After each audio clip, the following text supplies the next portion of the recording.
তেসরা এপ্রিল 2014 তৃণমূলের হয়ে রাজ্যসভায় মনোনয়ন পেয়েছিলেন অভিনেতা মিঠুন চক্রবর্তী। আজ 26শে ডিসেম্বর 2016-তে শারীরিক কারণে তার সাংসদ পদ থেকে ইস্তফার সঙ্গে সঙ্গে সম্পূর্ণ হল একটি বৃত্ত।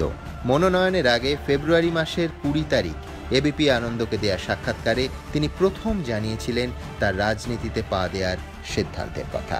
আজ তার পদত্যাগের পর ফিরে দেখা তার সেই সাক্ষাৎকার। কি বলেছিলেন মিঠুন? কেন বারবার না বলা সত্ত্বেও শেষ পর্যন্ত রাজনীতিতে এসেছিলেন তিনি? দেখুন। নমস্কার, আপনি দেখছেন এবিপি আনন্দ, আর আপনার সঙ্গে আমি সুমন। শুরু করছি আমাদের বিশেষ অনুষ্ঠান মুখোমুখি। কিন্তু তার আগে এই মুহূর্তে সব থেকে বড় খবর, এমএলএ ফাটাকেষ্ট, মিনিস্টার ফাটাকেষ্টর পর নতুন ছবি স্বপন সাহার এমপি ফাটাকেষ্ট।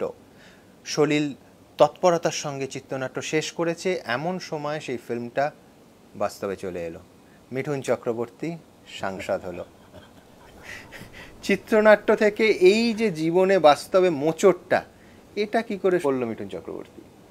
আমি কোথায় বললাম এটা ঘটলো মানে এমনভাবে হলো কি আমি সুযোগও পাইনি। আচ্ছা, ভাবার না বলার?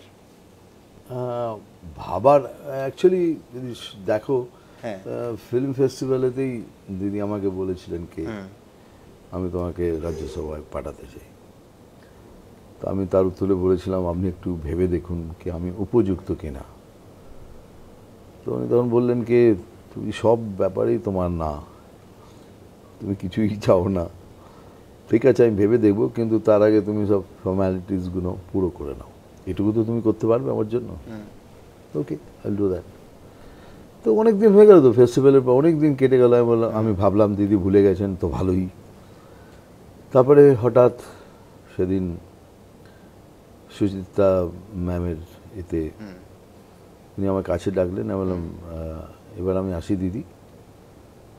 তো উনি বললেন সঙ্গে সঙ্গে আসার সঙ্গে সঙ্গে তুমি উপযুক্ত, আমি ভেবে নিয়েছি। আমি কিছু বলতে যাবো তার আগে বলে ববি অরূপ দাদাকে গাড়ি অবধি ছেড়ে দিয়ে। আমি খালি তাকালাম, উনি মুচকি হাসলেন, আমি চলে গেলাম। তারপরেও ভাবলাম হয়তো কিছুদিন পরে আসবে। আমি এয়ারপোর্টে বসে আছি, দেবশ্রী চুমকি আমার সঙ্গে, তো শিলিগুড়ি যাচ্ছিল, গল্প করছিল। আমার মেয়ে ফোন করলো কে ममता आंटी ने फेसबुक में दे दिया कि you are going to Rajya Sabha. তারপরে আমি বললাম কি আমার মেয়েকে বললাম কি হোয়াট। তো সামনে একজন বসছিলেন, মানে উনিও কোথাও যাচ্ছিলেন প্লেনে। তো উনি ওটা দুটো বললে yes that's a right news. ও সে আমাকে দেখিয়ে দিল, খেলা শেষ হয়ে গেছে আর কি। আর তারপর সেই বিমান যখন ল্যান্ড করলো, তারপর সেই মহাতারকা একজন সাংবাদিককে ফোন করলেন, সেই পার্টটা আমি জানি, তারপর থেকে জানি, তার কারণ তোমার প্রথম প্রতিক্রিয়া আমরাই পেয়েছিলাম। কিন্তু মিঠুনদা, রাজ্যে পরিবর্তন বুঝি, মিঠুন চক্রবর্তীর এই পরিবর্তন হলো কি করে? মিঠুন চক্রবর্তী বামপন্থীদের সঙ্গে দেখা যেত, তৃণমূলপন্থীদের সঙ্গে ঠিক আছে সরকারি অনুষ্ঠানে দেখা গেছে, কিন্তু মিঠুন চক্রবর্তী তৃণমূল কংগ্রেস কবে হলো? ভালো প্রশ্ন। পন্থীটা যদি বার করে দাও, তা যদি পন্থীর কথা বলো তাহলে আমি বলবো কি আমাকে ওইখানে বেঁধে রাখলে ঠিক বোধহয় শব্দটা ঠিক যাবে না। আই উড রাদার সে কি আমি মানুষপন্থী ছিলাম, আছি এবং থাকবো। আর মমতাদি তো আমার ব্যাপারে সব কিছুই জানেন, মানে না জেনে তো কিছু করেন। আমি কি পন্থী করতাম, কাদের সাথে উঠতাম বসতাম, দিদির সাথে কত আমার আলাপ, কিভাবে আলাপ, সব জানে শোনার পরে উনি ডিসিশন নিয়েছেন কি আমি নাকি উপযুক্ত। আমি উপযুক্ত কিনা এখনো জানি না। তো এই যে প্রসেসটা, এই প্রসেসটার মধ্যে সব থেকে বেশি ক্রেডিট যাকে দেবো তার নাম হলো মমতাদি। কেন আমার জন্য ভাবা, আমাকে ভেবে। কিন্তু মানিয়ে নেওয়ার জন্য নিজে ক্রেডিট নেবে না, যে ধরো একটা শিবির থেকে আরেকটা শিবিরে। শিবির আমি কোনোদিনই ছিলাম না, কোনো শিবিরেই আমি ছিলাম না। আমার এটা অধ্যায়। আমি টিভির সামনে কেন চেঁচিয়ে সব জায়গায় বলতে পারি আমি সুভাষদার সাথে ছিলাম। আমি জ্যোতি আঙ্কেলকে ভালোবাসতাম, উনি আমাকে ভালোবাসতেন। দাদা সুভাষদাকে মানে দাদার থেকেও বেশি ভালোবেসে তাকে রেসপেক্ট করেছি। অ্যান্ড সুভাষদা আমাকে যেখানে বলেছেন আমি গেছি।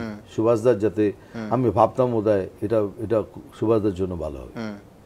আর তুমি যদি পন্থী লাগাও তাহলে আমার শুরুতে চলে না, যেত। তা সত্ত্বেও যে বামপন্থার প্রতি তোমার তো একটা ছাত্র জীবন থেকেই, মানে সেটাকে আমি নকশাল পন্থা বলি, বামপন্থা বলি, অতি বামপন্থা বলি, যাই বলি না কেন, ইনক্লাইনেশন একটা বামপন্থার প্রতি একটা ছিল তো আমার আদর্শগত।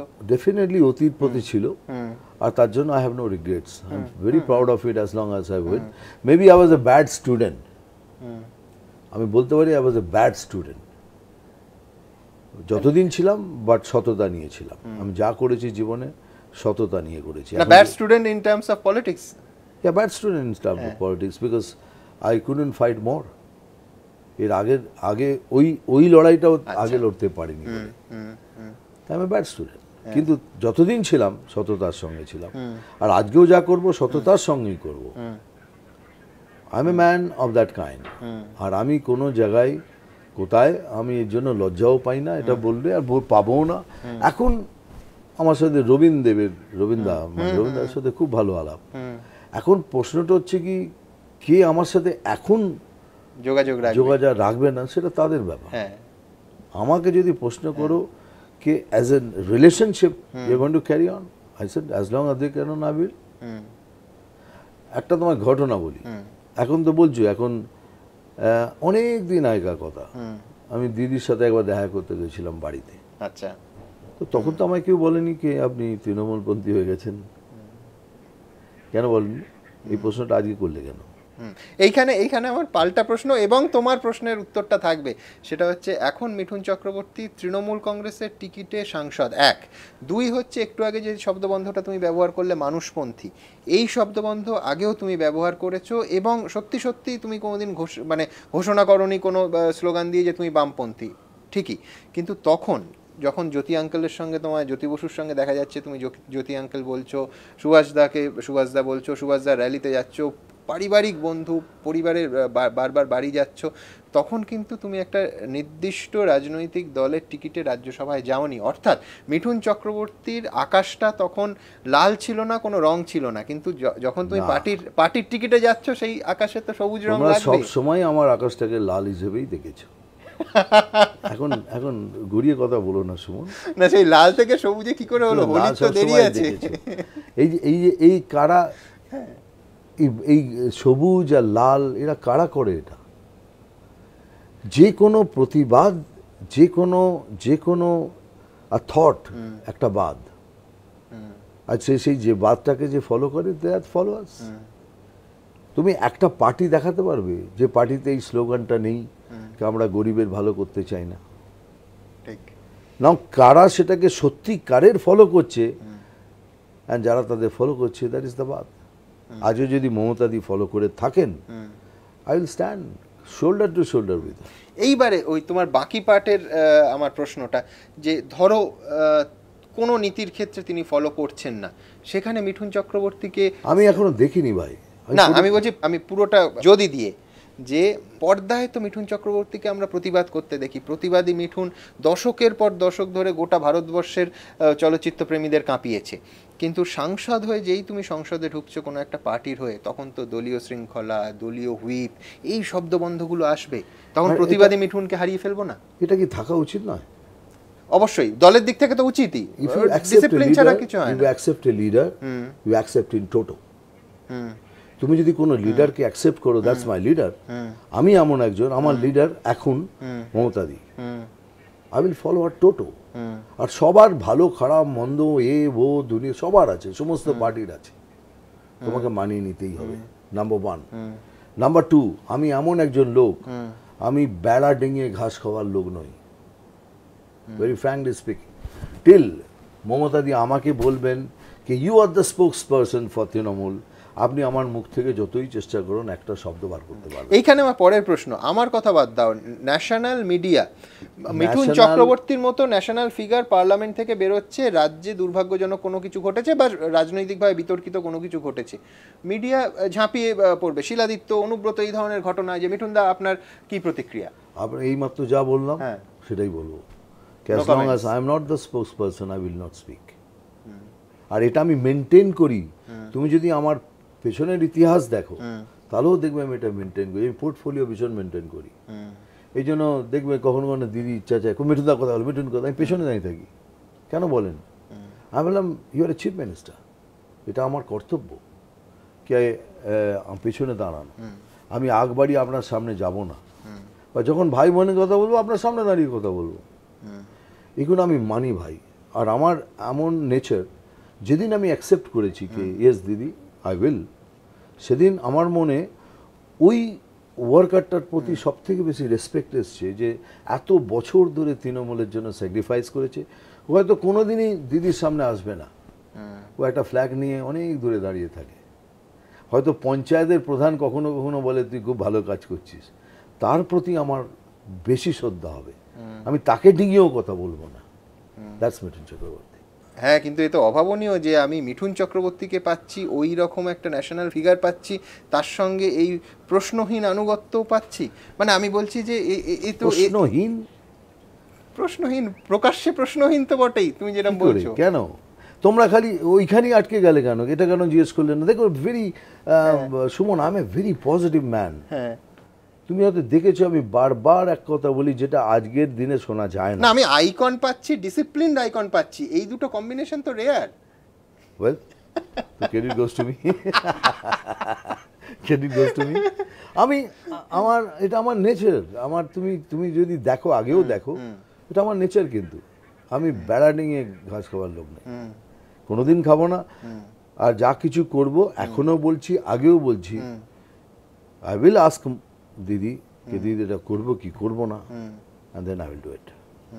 কিন্তু আমি বলছি যে কোনো পলিটিক্যাল পার্টি এই কথা শুনলে, মানে আমি বলছি সমস্ত ভারতবর্ষের দিদি দাদারা ভাববে যে এতদিন কেন মিঠুন চক্রবর্তীকে আমরা অ্যাপ্রোচ করিনি। তার কারণ এ তো যে কোনো পার্টির পক্ষে উইন উইন সিচুয়েশন। আইকন পাচ্ছি, ডিসিপ্লিনড আইকন পাচ্ছি, এমন আইকন পাচ্ছি যে সমস্ত আমার হুইপ মেনে চলে, আমার দলের নীতি মেনে চলবে। মানে এ তো বেস্ট ডিল। আচ্ছা ওকে, তুমি একটা কথা বলো, তুমি হয়তো দেখেছো অনেক সময়, আমি আই এম ভেরি শিওর তুমি দেখেছো কি কোনো কিছু একটা হয়েছে, তোমার ক্যামেরা হয়তো ওখানে নেই, বাট তোমাকে ফোন করে বলা যে এখানে ক্যামেরাটা আনুন, আমি কিছু বলবো। হয়েছে তো বহুবার, অসংখ্যবার ইনফ্যাক্ট। তারা ক্যামেরায় আসতে চায়। এই 375টা ফিল্ম করার পর তুমি যদি বলো আমাকে ফোন করে বলতে হবে I want to speak something, I think it's a shame on me.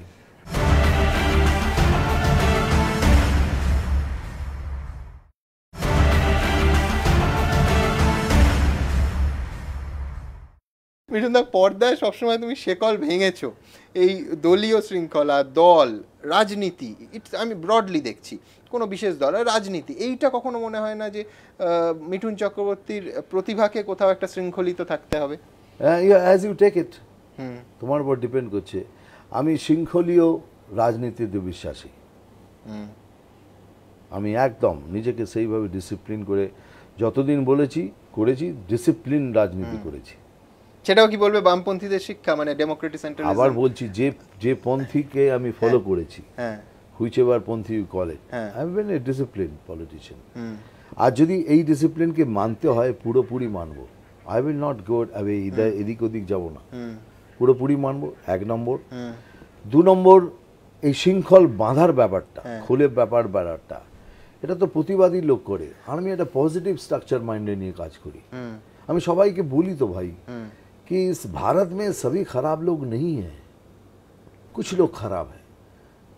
अगर सब खराब होते, मतलब সবাই যদি খারাপ হতো, এত বড় দেশ তো ভেঙে টুকরো টুকরো হয়ে যেত, হয়নি তো? মানে কিছু লোক খারাপ, তার জন্য এতগুলো লোককে বদনাম করার কি আছে? আমি ওই বেশি লোকের দিকের লোক, আমি ভালোর মধ্যে ভালো খুঁজে বেড়াই, খারাপের মধ্যে খারাপ খুঁজে বেড়াই না। দেখো অনেক কথা বলা যায় রাজনীতিতে, রাজনীতি এমন একটা জায়গায় চলে গেছে এখন যত বলবে তুমি রাজনীতির সময় সব তালি বেশি পাবে, কারণ আমি ফিল্ম করেছি তো আমি জানি।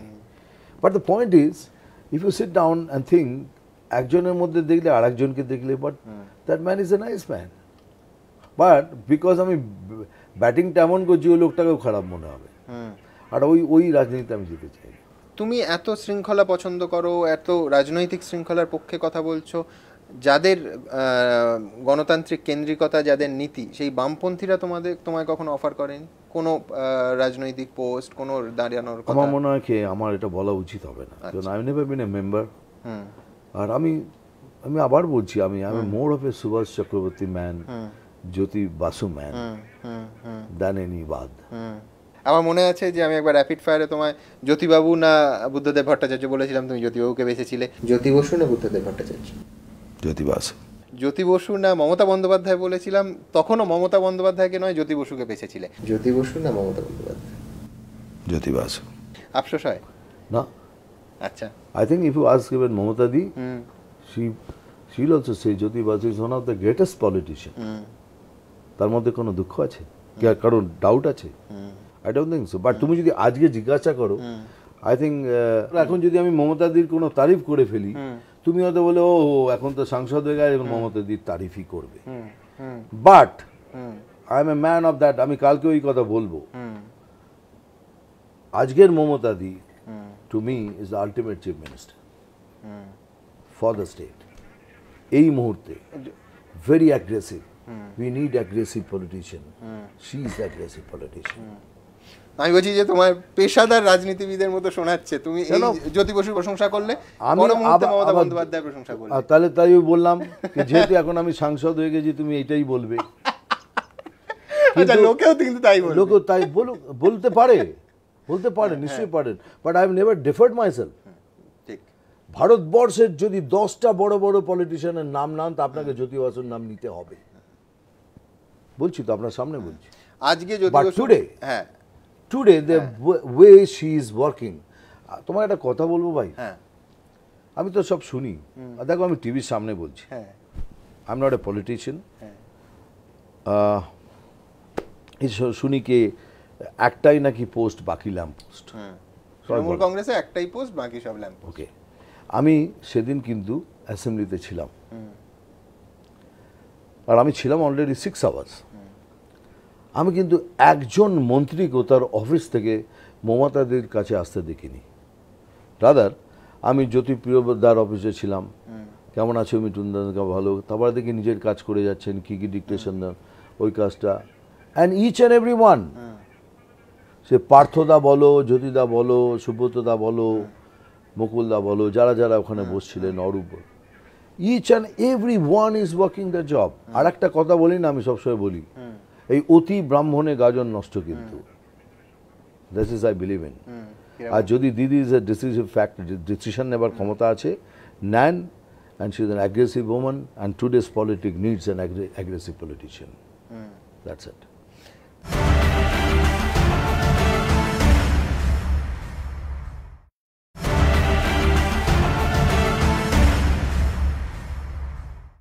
তৃণমূল কংগ্রেসের সঙ্গে তোমার অ্যাডজাস্ট করতে কোথাও অসুবিধা হবে না? মানে যে জ্যোতিপ্রিয় মল্লিকের কথা বললে, জ্যোতিপ্রিয় বাবুই বলেছেন যে সিপিএম এর সঙ্গে চা খাবেন না, এক বিয়ে বাড়িতে যাবেন না, কিন্তু মিঠুন চক্রবর্তী তো অনেক উদার মানুষ, অনেক তার রাজনৈতিকভাবেও অনেক উদার মানুষ হিসেবে উদার, এক্সপোজার তো পৃথিবী জোড়া।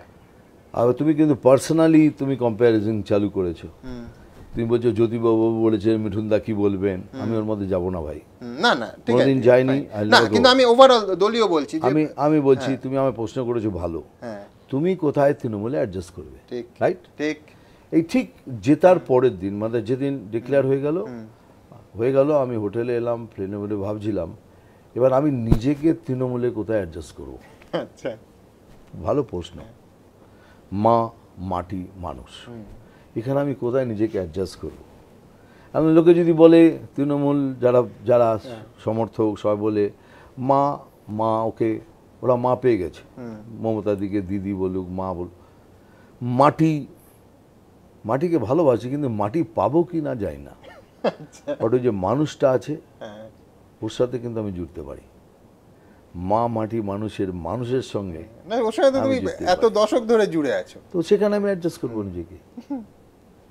মা, মাটি, মানুষের স্লোগানের ওই মানুষের সঙ্গে আমি অ্যাডজাস্ট করতে পারবো। হ্যাঁ, কিন্তু এইখানেই আমার প্রশ্নটা, যে মানুষের সঙ্গে তুমি স্লোগানের মানুষের সঙ্গে অ্যাডজাস্ট করার কথা বলছো, তারা তো তৃণমূলের মানুষ, তৃণমূলের সমর্থক। আমি বলছি যে সিপিএম এ যারা তৃণমূলকে ভোট দেয়নি, সিপিএম কে ভোট দিয়েছে, বা অন্য কোনো বিরোধী দল কংগ্রেসকে ভোট দিয়েছে, সেই মানুষদের সঙ্গেও তারাও তো মিঠুন চক্রবর্তীকে ভালোবাসে, তাদের সঙ্গে এখন অ্যাডজাস্ট করতে অসুবিধা হবে না? আমার অ্যাডজাস্ট, ওরা যদি অ্যাডজাস্ট না করতে পারে, দ্যাটস দেয়ার প্রবলেম, আমার কোনো হবে না। I have no problem.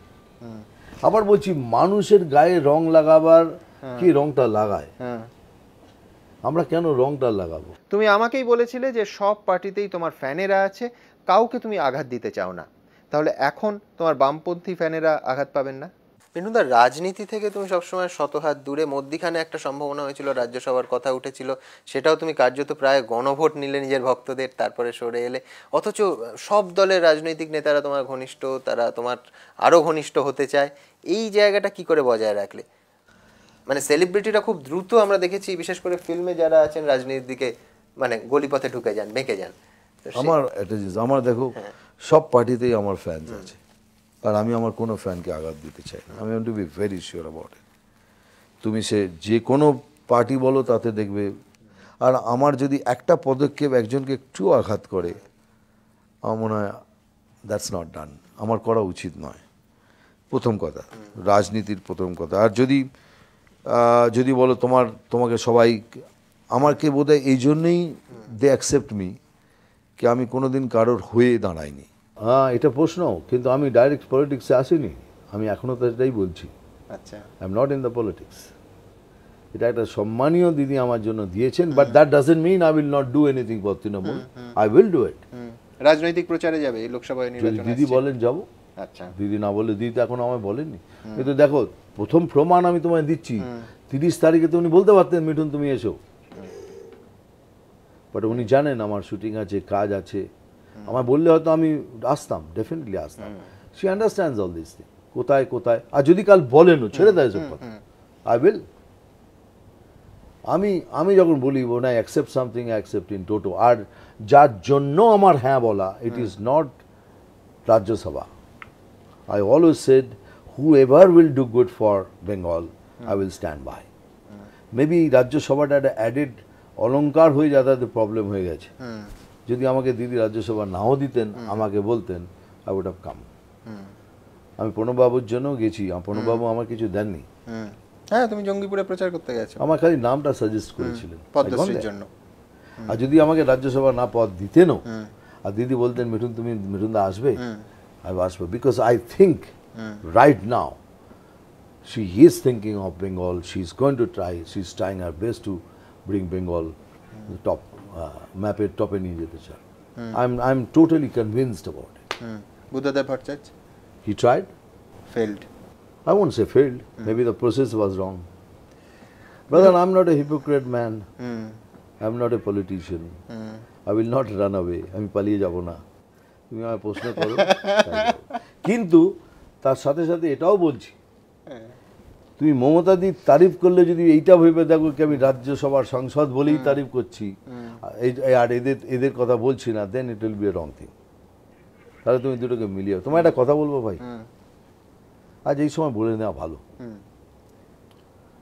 যে শ্রদ্ধা, যে ভালোবাসা, যে সম্মান দিদি একটা বড় ভাইয়ের প্রতি দিয়েছেন, আর যে ভালোবাসার শ্রদ্ধা সম্মান আমি বোন হিসেবে ওনাকে দিয়েছি, সেই রিশতেতে সেইখানে যদি এতটুকু আঁচ পড়ে না, আমি এই মুহূর্তে টিভির সামনে বলছি আই উইল রিজাইন।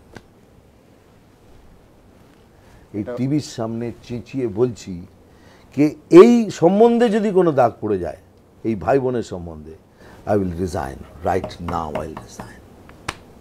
মস্ত বড় কথা। চ্যাপ্টার আমার কাছে এসব কিছু নয়, দিস ইজ নাথিং। এই রাজ্যসভাটা নাথিং, বাট আমাদের ভাই বোনের সম্পর্কে যদি এতটুকু আঁচ পড়ে যায়, আর আমি বুঝতে পারি কোথাও আঁচ পড়ছে, তোমার টিভির সামনে এখন বলে দিয়েছি, keep it recorded, next day I will resign. তুমি ব্যক্তিগত সম্পর্কে এত জোর দিচ্ছ কারণ এই সম্বন্ধই একটা জিনিস যেটা পয়সা দিয়ে পাওয়া যায় না, এটা তৈরি করতে হয়, and it tax time to grow. বালা সাহেব ঠাকরে আমাকে ছেলে বলতেন, জানো তুমি, ছেলের মতো ভালোবাসতেন। মাতৃশ্রীতে আমি বড় হয়েছি, but he never done politics with me, because আমি সবসময় সম্বন্ধটাকে বেশি, কেন সম্বন্ধ আমার জীবনে আমি দেখেছি আমার এই এত বছরের স্ট্রাগলে, ওই জন্য সম্বন্ধ হারাতে চাই না। কেন এই সম্বন্ধ পয়সা দিয়ে তৈরি করা যায় না, ইট টেকস টাইম টু গ্রো, দিনের পর দিন, দিনের পর দিন। আরেকটা সম্পর্ক, আরেকটা পরিবারের সঙ্গে সুভাষ চক্রবর্তী, তুমি বারবার বলেছো যে দাদা ভাইয়ের সম্পর্ক। ইনফ্যাক্ট আমি তোমায় দেখাই, সুভাষদারও একটা ইন্টারভিউ নিয়েছিলাম তোমাকে নিয়ে, সুভাষদা কি বলেছেন দর্শকরা দেখতে পাবেন। মিঠুন যে বলেছে, একটু তার মধ্যে কৃত্রিমতা নেই। ও এমনিও প্রাণ খোলা মানুষ, সহজ কথাকে সহজভাবে বলতে পারে, সত্য কথাকে সহজভাবে মেনে নিতে পারে। এটা ওর একটা চারিত্রিক বৈশিষ্ট্য। অন্তত আমার সঙ্গে ব্যবহারিক ক্ষেত্রে আমি দেখেছি আমাকে দাদার মতোই মানে। আমিও আমার নিজের ছোট ভাই নেই, কিন্তু আমিও আমার কনিষ্ঠ ভ্রাতার মতোই ওকে দেখি। মিঠুনদা, এই যে সম্পর্ক, সুভাষদা চলে যাওয়ার পরও রমলা চক্রবর্তীর হয়ে তুমি প্রচারে গেছো, এই সম্পর্কগুলো সমস্ত ইনট্যাক্ট আছে বা রাখতে পারবে? আমি আমার জেতার পর প্রথম ফোন করেছি বৌদিকে।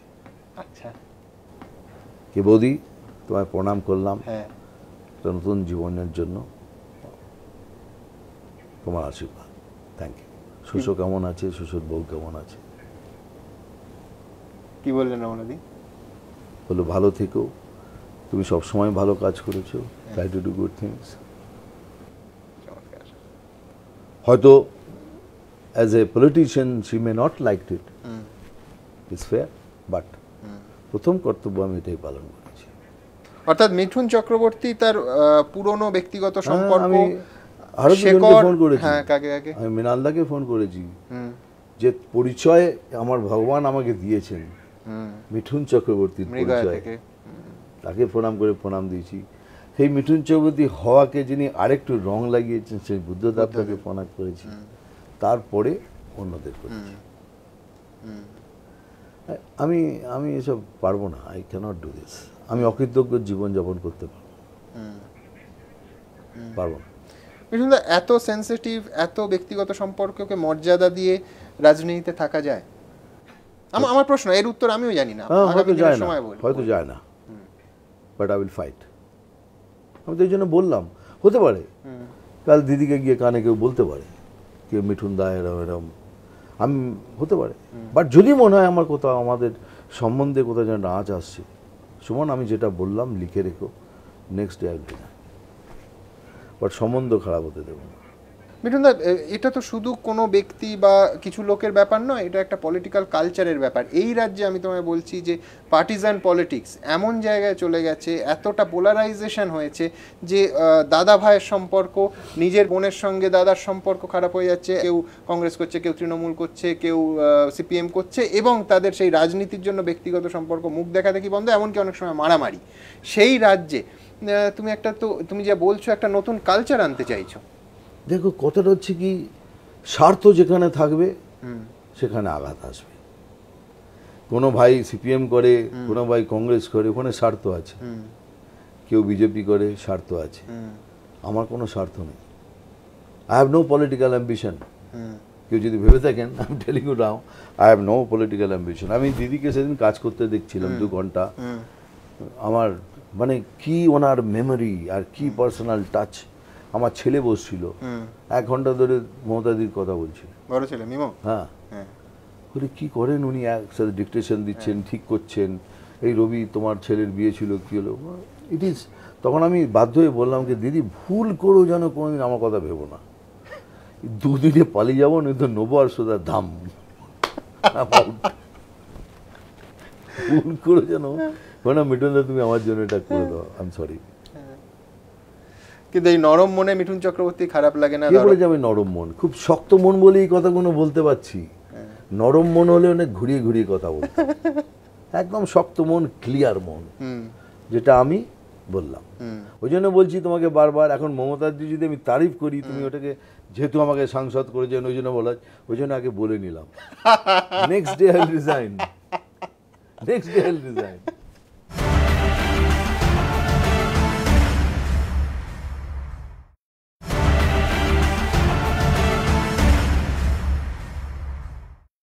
মিঠুনদা, কেউ যদি বলেন মিঠুন চক্রবর্তী সুবিধাবাদী, যতদিন বামফ্রন্ট ক্ষমতায় ছিল বামফ্রন্টের সঙ্গে থেকেছে, কিছু সুবিধা নিয়েছে, যখন তৃণমূল ক্ষমতায় এখন তৃণমূলের সঙ্গে আছে। দেখো, তুমি যখন প্রশ্নটা করেছো, উত্তর নিশ্চয়ই তোমার কাছে আছে, তাই তো? কারণ you are one of the few best host যাকে আমি চিনি, ভেরি ফিউ বেস্ট হোস্ট। প্রশ্ন যখন করেছো, উত্তর তোমার কাছে আছে, আমি উত্তরটা তোমার থেকে চাই। বলো কোন পার্টির থেকে কোথায় আমি কি সুবিধা নিয়েছি, তোমাকে বলতে হবে। এটা বলছি, তুমি জ্যোতি বসু, তোমার জ্যোতি আঙ্কেলের কাছ থেকে জমি চাওনি? আমি চাইনি, উনি বলেছেন এখানে হোটেল করো।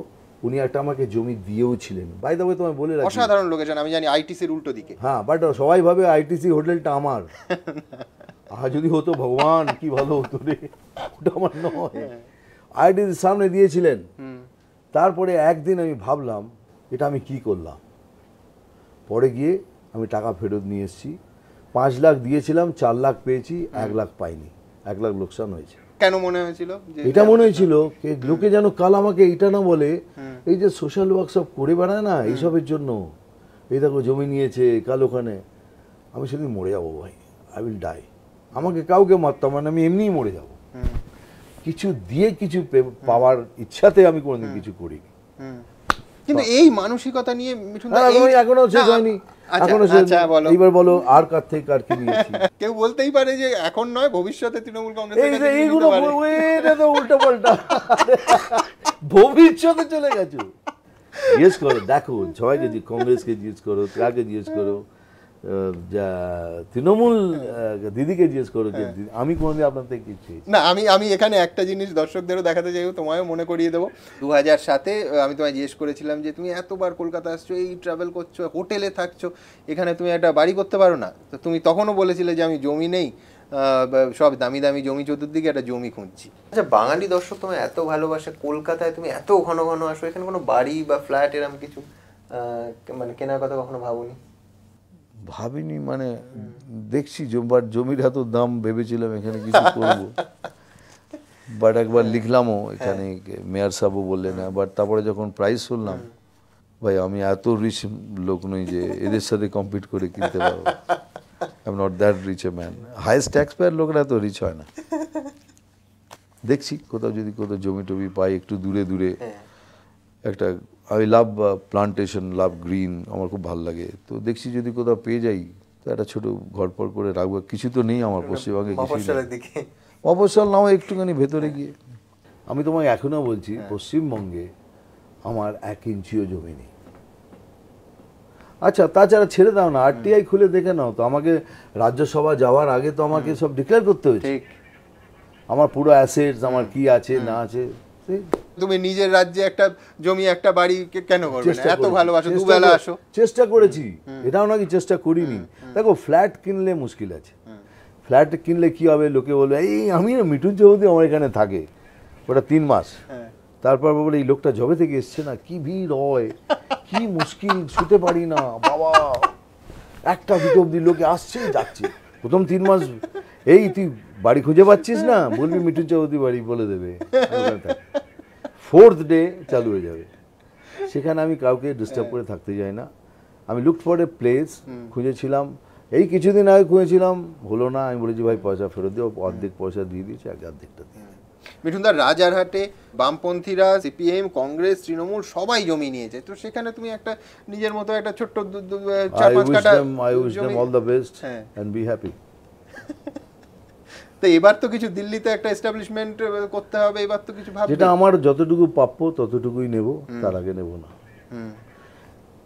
পশ্চিমবঙ্গে, কলকাতায় ইয়েস, বরঞ্চ আমি বলার আগে আবার বলবে কে তুমি সাংসদ হয়েছো, এই জন্য দিদি কথা বলছো। বাট বলতে হবে ভাই। যেই শুনলেন কি আমার নেই, দিদি সঙ্গে সঙ্গে ডেকে বললেন কি মিঠুন দা যখন আসবে থাকার একটা কিছু ব্যবস্থা। কোথায় থাকবো ভাই, কোন জায়গা পাওয়া নেই। ওই জন্য এখন বললেই বলবে সাংসদ হয়েছি, ওই জন্য বলছেন। না, এটা খুব সস্তা মিঠুনদা। মিঠুন চক্রবর্তীকে আমি দলে পাচ্ছি, এই রকম প্রত্যেকটা দলীয় অনুশাসন মানা একজন আইকন, তার জন্য একটা শহরে থাকার বন্দোবস্ত হবে না? ইটস নট ম্যান্ডেটরি, এটা ওনার কাজ নয়। না ঠিকই, কিন্তু এটা ওনার কাজ নয়, এটা চিফ মিনিস্টারের কাজ নয় কি তার একটা সংসদ পেলো কি না, বয়ে গেছে। Sorry sir, I have made lot many politicians. লোকটার নাম আফটার অল মিঠুন চক্রবর্তী। আর মিঠুন চক্রবর্তীকে এর আগে অনেক লোকের সাথে দেখা হয়েছে, it's not the last one. এইগুলোই বলছি, this has touched lot many things in life, this has touched. ওই জন্য আমি জীবনে কোনোদিন সম্বন্ধ হারাতে চাই না। না, সেটা ব্যক্তিগত অভিজ্ঞতা থেকেও আমরা জানি। হ্যাঁ, তুমি যে বলছিলে খুব সস্তা পেয়ে গেছে, কি বলতে চাইছো বলো তো, ক্লিয়ার করে বলো কি বলতে, জবাব ক্লিয়ার করে না, আমি বলছি ব্যক্তিগত সম্পর্কে মিঠুন চক্রবর্তীকে পাওয়া যায়, এটা জানলে আমি তোমায় বলছি তোমার মাড আইল্যান্ডের বাড়ি, তোমার উটির হোটেল, দিল্লির যেখানে তুমি থাকবে, কলকাতার অস্থায়ী বাসস্থান, সব জায়গায় দেশের 1 নম্বর 2 নম্বর 3 নম্বর থেকে 10 নম্বর পলিটিশিয়ানদের লাইন পড়বে যে মিঠুন চক্রবর্তীর দর এত কম, মানে এই বুকে জড়িয়ে ধরলে লোকটা চলে আসবে আমার কাছে, শুধু একবার ভেতরটাকে স্পর্শ করতে হবে। বাহ, তাহলে বলো এই এই এই এইটা কতজনের আছে বলো, বলো না আজকের তারিখে এটা কতজনের আছে?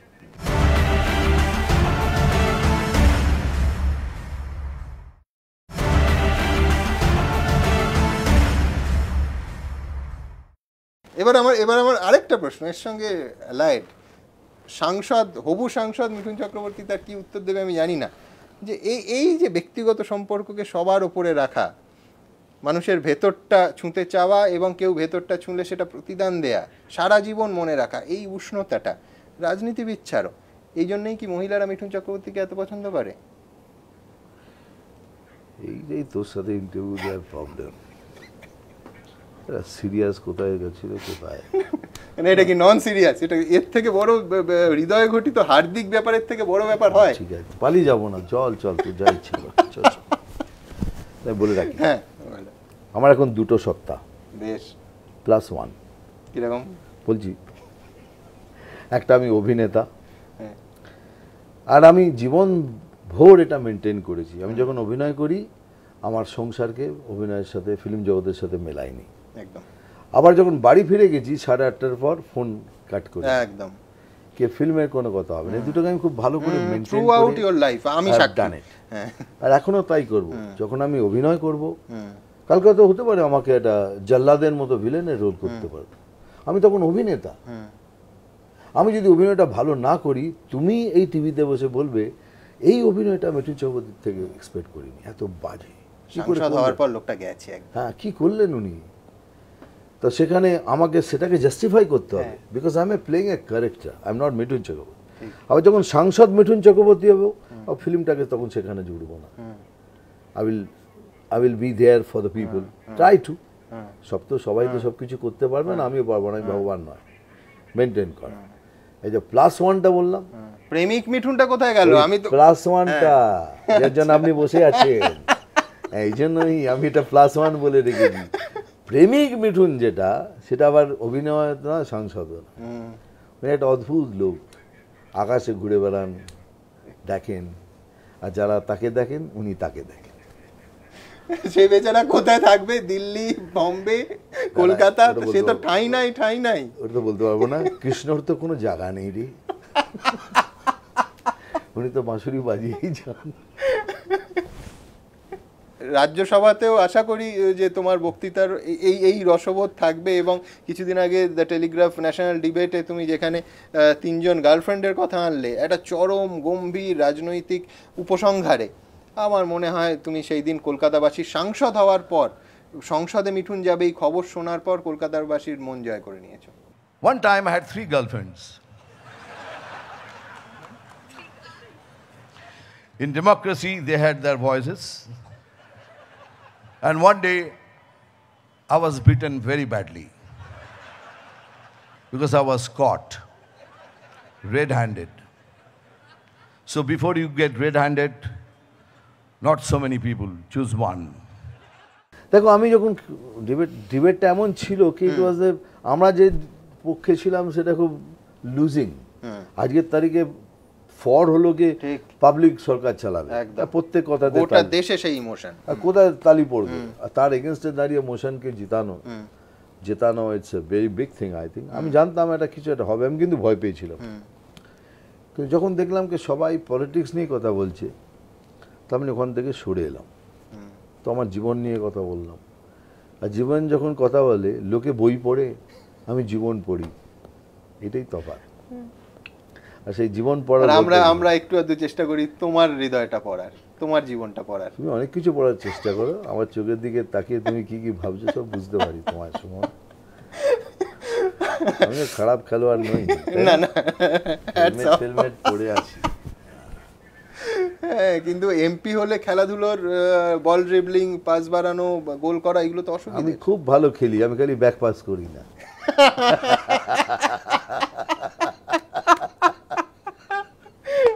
মিঠুনদা, সাংসদ হওয়ার পর ব্যবসার ক্ষেত্রে তোমার তো অভিনেতা সত্তার বাইরেও একটা তোমার এতগুলো দেশজোড়া ব্যবসা, হোটেল ব্যবসা, এবং এই সাফল্য, সেখানে সুবিধা হবে না অসুবিধা হবে? বলতে পারবো না ভাই। লোকে, আমি তো আমার ব্যবসা চলায়, আমি তো যাই, প্রত্যেক মাসেই যাই। আমার 450-এর মতো লোক কাজ করেন। এখন সেটা জানি না ভালো হবে কি খারাপ হবে, চলবে যেরকম চালাচ্ছিলাম সেরকম ভাবেই চালাবো। এখন ব্যাঙ্গালোরে শুরু করছি, তারপরে ট্রাই করছি এটাকে লিমিটেড কোম্পানি বানানোর, শেয়ার মার্কেটে নিয়ে আসার চেষ্টা চলছে, দেখি কি হয়। ইনফ্যাক্ট সংসদে তোমার বহু কোটিপতি ব্যবসায়ী আছে, যার ফলে সেই অর্থে আমি জিজ্ঞেস করছি না, কিন্তু টাইম ম্যানেজমেন্টের ক্ষেত্রে আমি জানি যে তোমার প্রত্যেকটা ব্যবসা, ইভেন হোটেল ব্যবসা, তুমি নিজে ফিজিক্যালি একটা নিয়মিত ইন্টারভাল যাও এবং একেবারে পার্সোনাল লেভেলে যতটা সম্ভব ততটা করার চেষ্টা করো। সেইখানে যে পার্লামেন্টের সেশন একটা দীর্ঘ সময় ধরে চলবে, এছাড়া তোমার নিজের শুটিং, রিয়েলিটি শো ইত্যাদি, তার যদি 1% তুমি একটু কমিয়েও দাও, তাতেও যা কাজ থাকবে, সংসদ সামলে তোমার ব্যবসার ক্ষেত্রে কি করে সময় দেবে?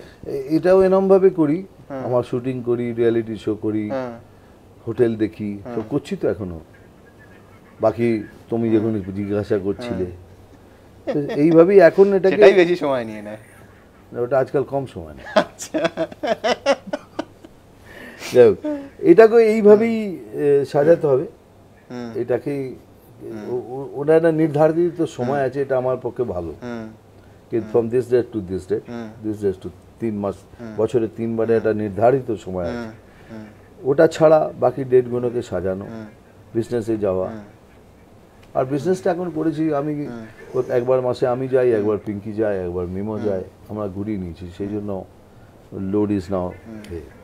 কিন্তু এই সংসদ পার্টি আমার একটা সমালোচনা আছে, সেটা তোমার ক্ষেত্রে না, এখনো তুমি সমালোচনার পেরিফেরির মধ্যে আসোনি, কিন্তু যারা সেলিব্রিটি, অন্য ক্ষেত্রে সফল কৃতি মানুষরা সংসদে যান, একেবারে মিঠুনদা আমি তোমার ডেটা দিয়ে দেখিয়ে দেবো, চরম অনিয়মিত, তাদের প্রায় সংসদে দেখাই যায় না, মুখ খুলতে তো দেখাই যায় না।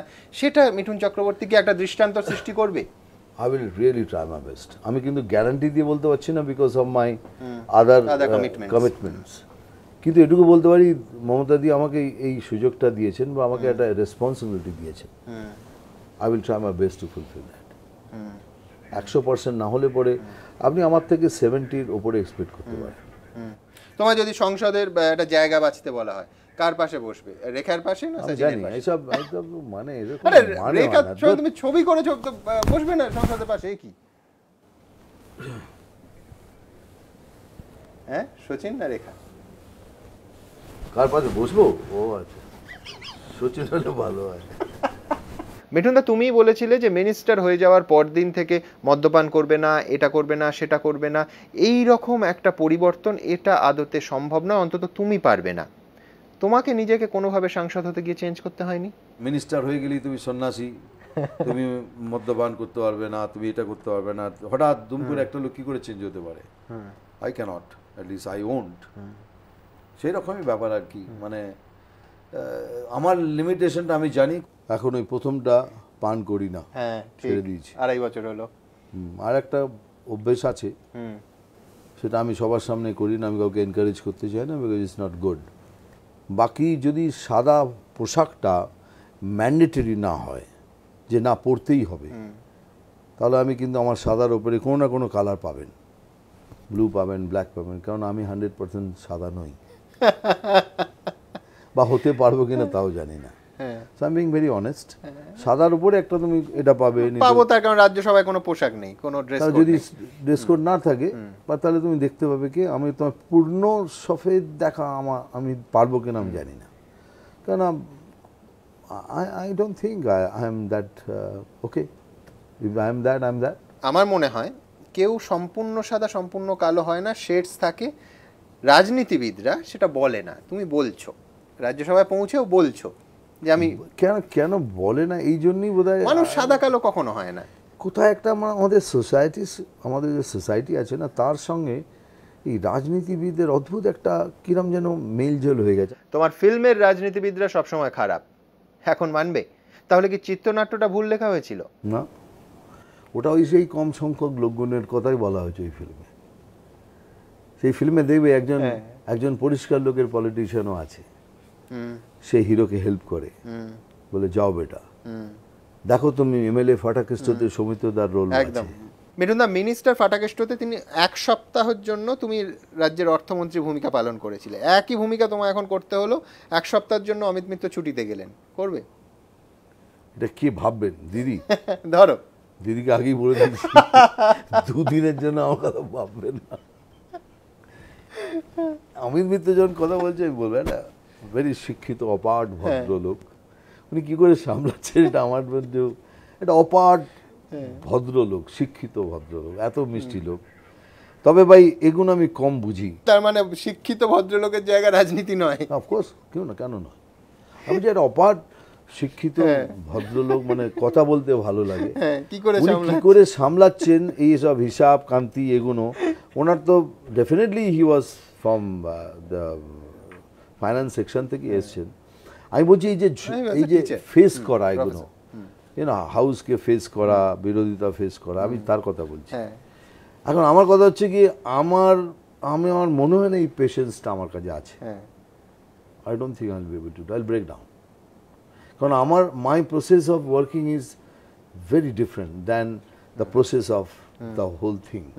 কিন্তু তুমি রাজ্যসভার সাংসদ, ধরো তোমার কাছে তোমার দলই রাজ্যে ক্ষমতায়, মন্ত্রিত্বের অফার, তথ্য সংস্কৃতি মন্ত্রী আর ক্রীড়া মন্ত্রী, দুটোই তোমার পছন্দের। চেঞ্জ করলে ভালো হয়। তুমি আমাকে যেদিকে, আমি প্রশ্নটা চেঞ্জ করে আরেকটা ব্যাখ্যা দিই, যে তুমি মিনিস্ট্রি নিয়ে আগ্রহী নও, তখন মিনি স্টার নও, তুমি বড় star, superstar. Very good, I like this question, very good, very good, very good, give it up, give it up. মিঠুনদা, উইথ আ পার্সোনাল নোট, আমার এবার তোমার মাড আইল্যান্ডের বাড়ি গিয়ে যেটা মনে হয়েছে সেটা হচ্ছে তুমি 5 বার দেশের সর্বোচ্চ আয়করদাতা ছিলে, এবং কেন্দ্র সরকার তখন তোমায় দিয়ে বিজ্ঞাপন শুট করিয়েছে আয়কর দফতর, যে দেখুন এই লোকটা এই বিজ্ঞাপন দেয়। আমার মনে হয় যে ফ্যামিলি ভ্যালুজ নিয়ে আরেকটা যদি কোনো বিজ্ঞাপন কেউ বাজারে আনে, তাতেও তোমার রোল মডেল করা যায়। তার কারণ মিঠুন চক্রবর্তী এই উচ্চতায় পৌঁছেও বাবা মার সঙ্গে থাকে, এবং বাড়িতে যে ফ্যামিলি ভ্যালুজ, বিভিন্ন রিলেশনশিপের মধ্যে একদম আমাদের সনাতন মধ্যবিত্ত বাঙালি পরিবারের যে ভ্যালুজ, সেটা মাড আইল্যান্ডের বাড়িতে মনে হচ্ছে এখান থেকে তুমি 1 খাবলা মাটি নিয়ে গিয়ে ওখানে রেখেছো। এবং পিঙ্কি ভাবি বলছে যে এইটা ধরো, এটা কোনো জিনিস মিঠুনের বাবা পছন্দ করেন না, মানে এই যে বড়দের ইচ্ছে অনিচ্ছে, পছন্দ অপছন্দকে সম্মান দেয়া, এইটা তুমি কি করে রাখলে?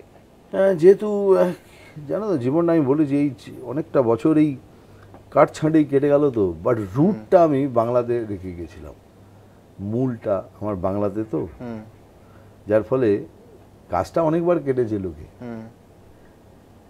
মিঠুন চক্রবর্তী নামে গাছটা অনেকবার কাটা হয়েছে বোম্বেতে, বাট যেহেতু রুটটা এখানে ছিল না, আবার সেই ঘুরে ঘুরে ঘুরে ঘুরে আবার ছোট ছোট পাতা, ছোট ছোট অনেকবার কাটা হয়েছে এটাকে। ওই রুটটা এত স্ট্রং, যার ফলে ওই রুটটাকে আমি হারিয়ে ফেলিনি, রয়ে গেল আমাদের বাড়ির কথা। দেখো, আমরা কলকাতাতেও ছিলাম, আমরা 3 বোন 1 ভাই, বাবা মা, আমরা আনন্দে ছিলাম, মানে আনন্দে ছিলাম, আমরা যেভাবেই ছিলাম বাট আনন্দে ছিলাম, আমাদের কোনো এরম কোনো কষ্ট ছিল না। বাবা সবাইকে সব ঠিক রেখেছিল। বোম্বেতে আসার পর দ্য থিং চেঞ্জ। বোম্বের জীবনটা যেন হঠাৎ কিরম যেন মেলাতে পারিনি, যার ফলেই এত কষ্ট। তাই গাছটাকে অনেকবার কাটা হয়েছে, স্টারডমে উঠতে গিয়ে অনেকবার 3-4 বার কাটা হয়েছে, ওটাকে ছেটে দেওয়া হয়েছে। কিন্তু যেহেতু রুটটা স্ট্রং ছিল না, আবার সেই কোথা দিয়ে আবার একটা পাতা, আবার একটা, তারপর এখানে তোমার সামনে ভ্যালুস বলতে যেটা বাবা মা আমাকে শিখিয়েছে, সেটা মেনটেন করছি, আমার ছেলেদের শেখাচ্ছি। বাবা রিটায়ার করেছেন, মা আছেন, সকালবেলা সন্ধ্যাবেলা একবার দেখতে পেলেও তো ভালো লাগে কি মা বাবা রয়েছেন। আর রিটায়ার করেছেন, আমি চাই না কে ওনারা মুখ দিয়ে কিছু বলুক, তারপরে আমি করি। ওনারা ভেবেছেন আমি করব, এটাই এখন আমার ইচ্ছে। তো ছেলে রাজ্যসভা যাওয়ার সিদ্ধান্তে মা বাবার প্রতিক্রিয়া? হ্যাঁ, বাবা একটু কম কথা বলেন, ভালো ভালো। মা তোমার মতো প্রশ্ন করেছিলেন, তুমি তো একবার বলেছি রাজনীতিতে যাবে না, হলো মা এখনো রাজনীতিতে যায়নি। তারপর বললো না দিদি তোমায় এত ভালোবাসেন, সম্মান দিয়েছেন। বাচ্চারা দে আর এক্সাইটেড। পিঙ্কি ভাবি এক্সাইটেড, ও দেখে তোমাদের চ্যানেল দেখে, সেদিন ডিবেট দেখে প্রথম ফোন করেছিল কি you are a nuclear blast. তো শি ইজ ইন টাচ। রাজনীতিতে এসেছো, মিথ্যে প্রতিশ্রুতি দেবে না? আমি কি দিয়েছি? এখনো দাওনি, এখন তো শপথও নাওনি। দেবো না। আমি প্রথম দিন থেকে বলেছি চেষ্টা করব, কিন্তু কোনো বৃহত্তর আশা আমার থেকে এক্সপেক্ট করবেন না। আমি শুধুমাত্র একজন সাংসদ, আমি পশ্চিমবঙ্গের মুখ্যমন্ত্রী নই বা আমি কেউ নই। আমি খালি একজন সাংসদ হয়ে আরও অনেকজন সাংসদ মিলে আমরা সবাই মিলে একসাথে একটা আওয়াজ তুলতে পারি। আমি তার মধ্যে একজন। Voice of Bengal, voice of Bengal হতে পারি সবাই মিলে। বা আপনাদের বৃহত্তর কোনো প্রবলেম থাকলে, যেটা আমি মনে করি হয়তো এই সরকার করতে পারে, সেটা কানে পৌঁছে দেওয়া। দেখো, সব কিছু দূর থেকে মনে হয় না, এটা তো ইজি হতে পারে। এটা কি কোনো লোকেশন একটা ব্যাপার হলো? এটা তো গভর্নমেন্ট করে দিতে পারে। তো গভর্নমেন্ট যদি আর্ন না করে, যদি কামায় না, তার খরচা করবে কোত্থেকে? আমি যদি এটা লোকেশনটা ফ্রি করে দিই, ওটা একটা মেনটেন্যান্সের খরচা আছে কি নেই, ভাবার ব্যাপার। This is all thing. But আমি প্রতিশ্রুতি ততটুকুই দেব, দিয়েওছি, আবার বলছি আমি কোনো প্রতিশ্রুতি দিতে, এটা একটা প্রসেস, গণতন্ত্র একটা প্রসেস।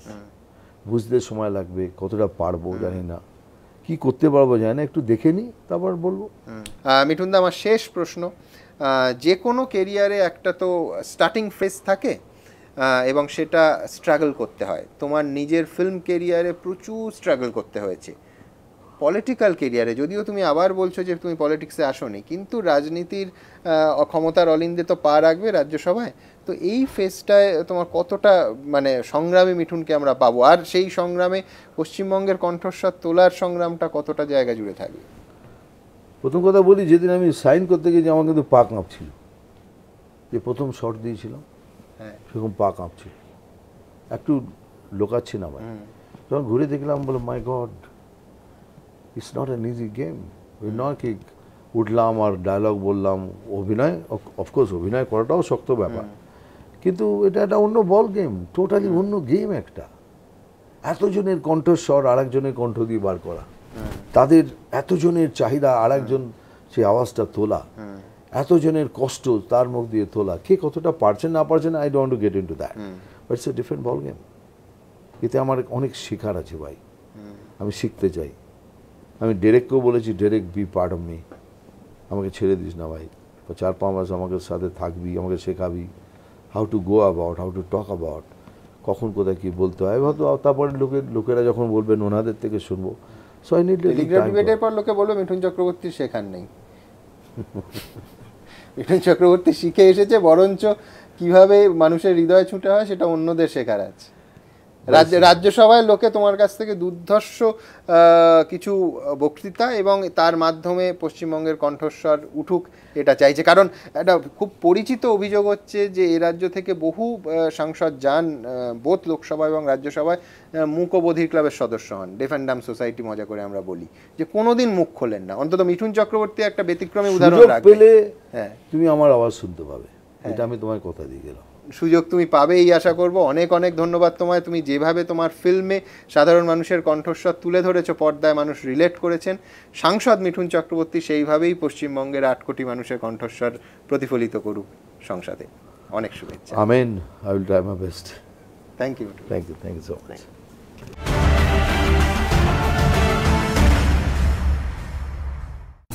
ঘণ্টাখানেক সঙ্গে সুমন নিবেদন করছে আধুনিক টিএমটি বার্স, ভরসা হমেশা। Powered by Nordus LED lighting, out of the world brightness.